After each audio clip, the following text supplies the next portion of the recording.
செய்யும் அருட்பெருஞ்சோதி அருட்பெருஞ்சோதி தனிப்பெருங்கருணை அருட்பெருஞ்சோதி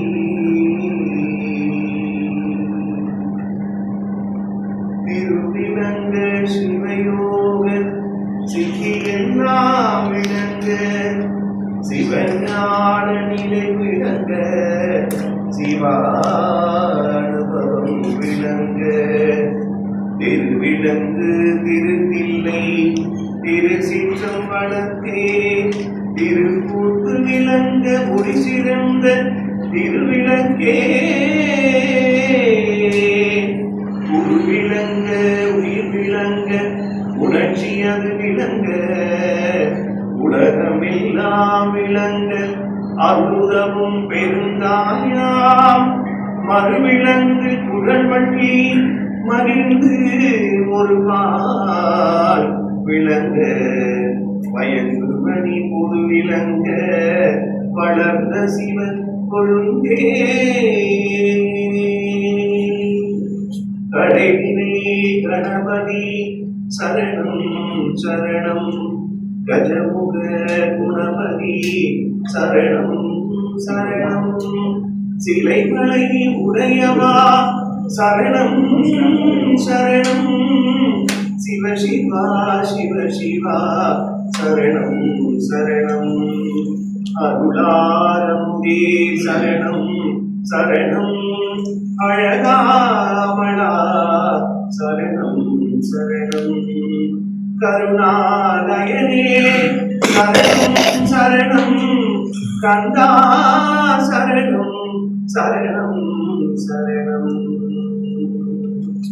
ஓம் அகத்தீசாய நமக ஓம் அகத்தீசாய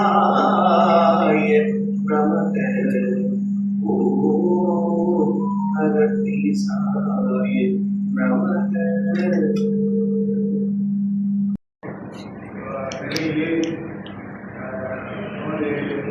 மலேசியாவில் நடத்தப்பட்டிருந்த அகத்தியர் மாநாட்டிற்கு இன்று நாம் சுற்றி கொண்டிருக்கிறோம் செய்தியாளர்கள்.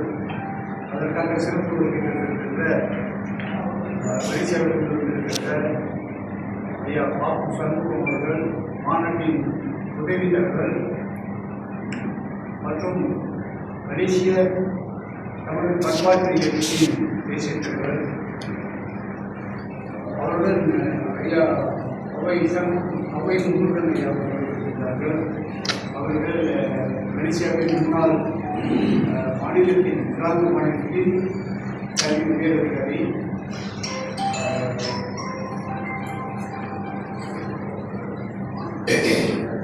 தமிழ்கல்வி கலை கலாச்சார சங்கத்தின் தேசிய தலைவரும் கூட.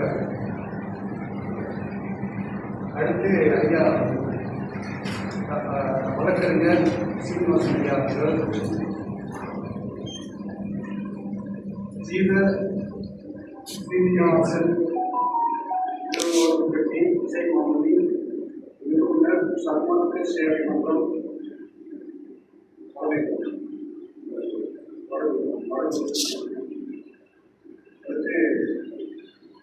டாக்டர்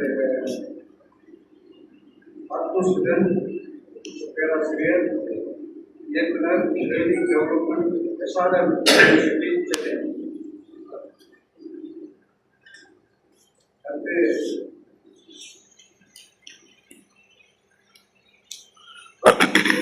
தேதி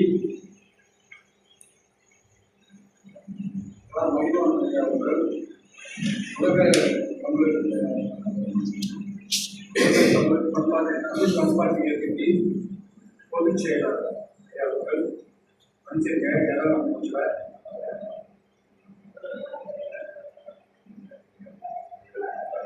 அகத்தியர் மாநாடு வருகின்ற ஏப்ரல் மாதம் 24, 25, 26 தேதிகளில் நடக்க திட்டமிட்டிருக்கிறோம். பெரிய ஒரு இல்லம் அது இயக்கம் 20 ஏக்கர் நிலத்தில் சிறப்பான அமைப்புகளோடு அந்த இடத்தில் நடந்துகின்றோம். அது தெய்வ திருக்கோயில் என்று அழைக்கப்படுகிறது. தெய்வ திருக்கோயில் என்று அழைக்கப்படுகிறது. அது நல்லா அமர்வதற்கு அல்லது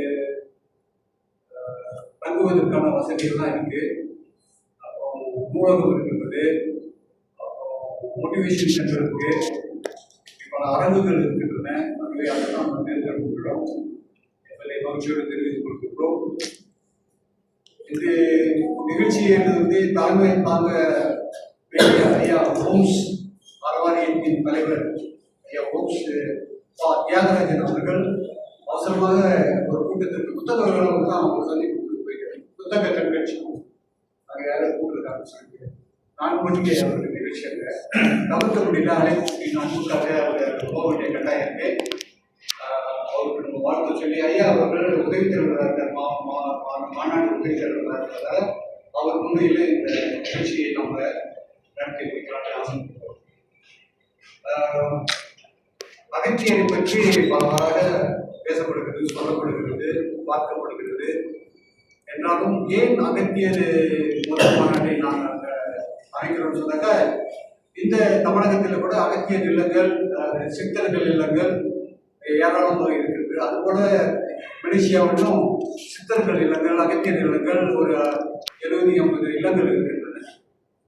அவர்களுக்காக ஒரு நினைவூட்டலாக இந்த 21ஆம் நூற்றாண்டில் ஒரு நினைவூட்டலாக மறந்து போன அல்லது அவருடைய புத்தகங்களை மறுபரிசீலனை அல்லது ஆய்வுக்கு எடுத்துக்கொண்டாதவர்கள் மீட்சி பெற்று இந்த நமது அகத்தியரின் பெருமைகளை, அவருடைய படைப்புகளை, அவருடைய விடயங்களை எல்லாம் நாம் முன்னெடுக்க வேண்டும் என்று சொல்லும் பொழுது மாணவர்களுக்கும் தெரியவில்லை. அதாவது பல்கலைக்கழக மாணவர்களுக்கும் தெரியவில்லை. அது அவர்களுக்கு இது உதவியாக வரும். அவர்கள் தொடர்ந்து PhD படிப்பதற்கோ மாஸ்டர் படிப்பதற்கோ உதவியாக இருக்கும் என்பதற்காக அந்த நினைவூட்டலோடு அந்த மீட்சியான ஒரு நிகழ்ச்சியை படைத்து மக்களுக்கு தெரிவிக்க வேண்டும் என்று நாங்கள் ஆசைப்பட்டு, தலைவர் ஆசைப்பட்டு இந்த ஏற்பாடை செய்ய சொல்லி எங்களுக்கு கட்டளைப்பட்டிருக்கிறார்.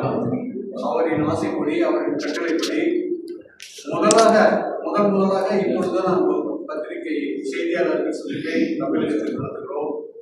அது ஒரு சிந்தனையாகவே இருந்தது. நம்ம அந்த நாட்டிலே அந்த செய்தியாளர் கூட்டத்தை அமைத்து அவர்களிடம் இருக்கின்ற விடயங்களை பெற்று ஆய்வுக்கான விடயங்களுக்கு நம்ம தயாராக இருக்க வேண்டும் என்று ஆசைப்பட்டோம். மாநாட்டில் மலர் தயார் பண்ணி கொண்டிருக்கின்றோம். மாநாட்டு கட்டுரை மலர் ஒன்று தயார்படுத்தி கொண்டிருக்கின்றோம். மாநாட்டிற்கான நிகழ்ச்சி நிரல் ஒன்று தயார்படுத்தி கொண்டிருக்கிறோம். ஆகவே இதற்கெல்லாம் உங்களுடைய கருத்துக்கள், உங்களுடைய சிந்தனைகள் நமக்கு தேவைப்படுகிறது. இது இந்த மாநாடு ஏதோ ஒன்று அறிமுகப்படுத்தி மாநாடு நடத்தணும் அப்படின்னு இல்லை. 5000 ஆண்டு 6000 ஆண்டுகள் அகத்தியர் என்று சொல்லப்படுகிறார்கள். ஏன் இந்த அகத்தியரை நாம் முன்னெடுக்கவில்லை என்பதற்கான பல காரணங்கள் இருக்கின்றன. ஆனால் முன்னெடுத்து அவர் போற்றிய, அவர் கொடுத்த நெறிகளை, தமிழுக்காக அவர் ஆற்றிய சிந்தனைகளை அல்லது அவர் ஆற்றிய மருத்துவ குணங்களை, விசேஷங்களை இன்று இருக்கின்ற இளைஞர்கள், யுவதிகள், பெரியோர்கள், சான்றோர்கள் எல்லாம் ஒரு நினைவாக எடுத்து அவருக்கான ஒரு சிந்தனையை முன்வைப்பதிலே இந்த ஏற்பாட்டு குழு கடமைப்பட்டிருக்கின்றது, பெருமைப்படுகிறது. இந்த சிந்தனையோடு ஐயா சண்முகம் அவர்களை இந்த நிகழ்ச்சிக்கு தலைமையேற்று வாழ்த்துறை, கருத்துரை வழங்குமாறு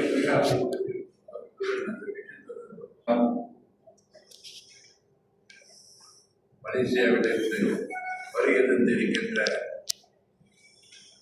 இந்த அகத்தியர் மாநாட்டிற்கான பொதுச் செயலாளர் திரு பொன்ரங்கன் அவர்களே, இந்த விழாவிற்கு மலேசியாவிலிருந்து வருகை தந்திருக்கின்ற சிலாங்கூர் மாநிலத்தின் முன்னாள் தமிழ் பள்ளிகளின் அமைப்பாளர் திரு அவ்வை முருகன் அவர்களே, தமிழகத்தில் வள்ளலாரின் கொள்கையை பரப்பிக் கொண்டிருக்கின்ற டாக்டர் வழக்கறிஞர் சீனிவாசன் அவர்களே, உலக தமிழ் பண்பாட்டு இயக்கத்தின் பொதுச் செயலாளர் திரு இரா மதிவாணன் அவர்களே, தனித்தமிழை இவ்வுலகிற்கு பரப்பிய தந்தை மரமலை அடிகளாரின் பெயரன் திரு தாய்மானர் அவர்களே, மலேசியாவில் நாடகக் கலையை பரப்பிக் கொண்டிருக்கின்ற திரு அரசு அவர்களே, மற்றும் உங்களுடைய பெயர் தெரியவில்லை என்றாலும் தமிழுக்காக பணியாற்றிக் கொண்டிருக்கின்ற பத்திரிகையாளர்களே, உங்கள் அனைவருக்கும் எனது வணக்கத்தையும் வாழ்த்தையும் தெரிவித்துக் கொள்கின்றேன். இப்பொழுதுதான் புரொஃபசர் பேராசிரியர் மகாலட்சுமி வந்து கொண்டிருக்கின்றார். இந்த விழா அகத்தியரை பற்றிய விழா பல்வேறான கருத்துக்கள் மக்களிடையே பரவி கொண்டிருக்கின்றது. அதாவது வடநாட்டிலிருந்து அகத்தியர் தமிழ்நாட்டிற்கு வந்தார். இங்கு வந்த அவர் சமஸ்கிருதத்தை பரப்ப வந்தார் என்று சிலர் வாதிட்டுக் கொண்டிருக்கின்றார்கள். இன்னும் சிலர்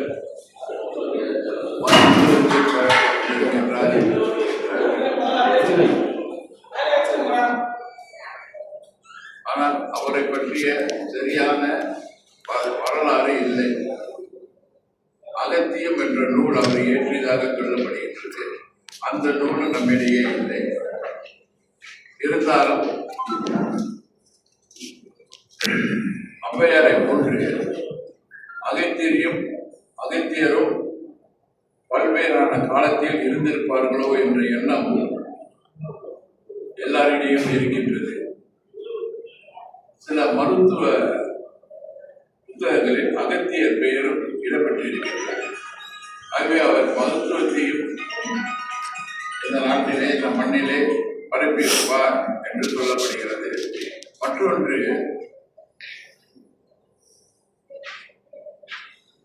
5000 ஆண்டுகளுக்கு முன்னால் தொல்காப்பியர் அகத்தியருடைய மாணவர் என்றும் சொல்லப்படுகின்றது. தொல்காப்பியர் அவருடைய பல மாணவர்களில் ஒருவராகவும் இருந்து தொல்காப்பியத்தை ஏற்றி அதனை அகத்தியர் முன்னால் அரங்கேற்றினார் என்று சொல்லப்படுகின்றது.